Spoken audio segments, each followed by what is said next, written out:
Good morning. This is Father Stephen Kelly from St. John's Church in Detroit. We're continuing our series of daily morning meditations where we generally look at one or another of the lessons that are assigned for morning or evening prayer, what is known as the Daily Office Lectionary. Today, let's continue our way through the book of Ecclesiasticus, that book of wisdom sayings, good advice that are found in the Deuterocanonical books or the apocryphal books, basically between the Old and New Testament. Ecclesiasticus 4, beginning at verse 20. Observe the opportunity and beware of evil, and be not ashamed when it concerneth thy soul. For there is a shame that bringeth sin, and there is a shame which is glory and grace.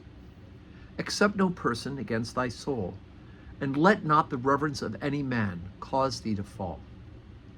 And refrain not to speak when there is occasion to do good, and hide not thy wisdom in her beauty. For by speech wisdom shall be known, and learning by the word of the tongue. In no wise speak against the truth, but be abashed of the error of thine ignorance. Be not ashamed to confess thy sins, and force not the course of the river. Make not thyself an underling to a foolish man, neither accept the person of the mighty.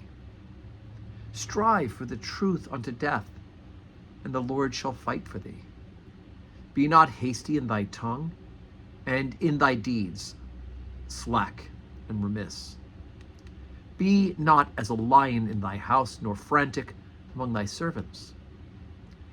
Let not thine hand be stretched out to receive, and shut when thou shouldest repay.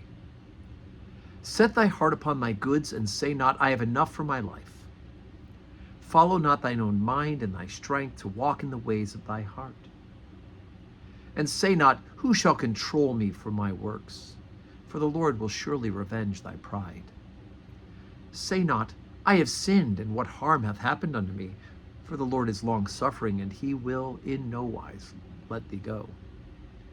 Concerning propitiation, be not without fear to add sin unto sin. And say not, his mercy is great, he will be pacified for the multitude of my sins. For mercy and wrath come from him, and his indignation resteth upon sinners. Make no long tarrying to turn to the Lord, and put not off from day to day, for suddenly shall the wrath of the Lord come forth, and in thy security thou shalt be destroyed and perish in the day of vengeance. So there is a sin, one of the categories of sin, where we call it the sin of presumption, right? Because God will forgive us, I might as well do this sin. He can forgive me for this.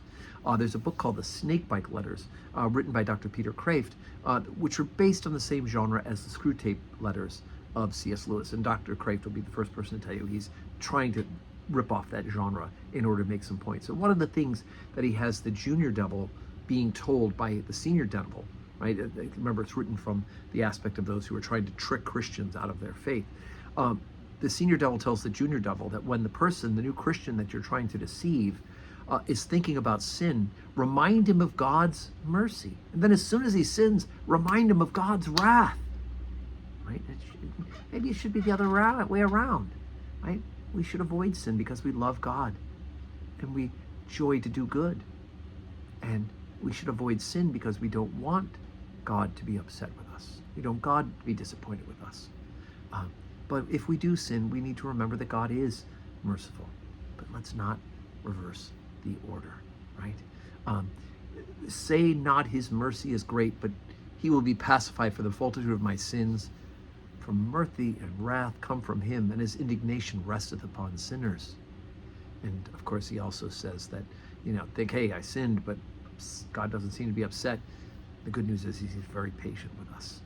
But we don't want to push our luck. We don't want to go to the end in unrepentance, but we need to repent right now and ask God to help us to not sin again. So today's Wednesday. We have 12:15 Holy Communion today. I do hope you can join us. If not in person, join us with the live stream and pray with us. And may God give you a wonderful Wednesday full of blessings.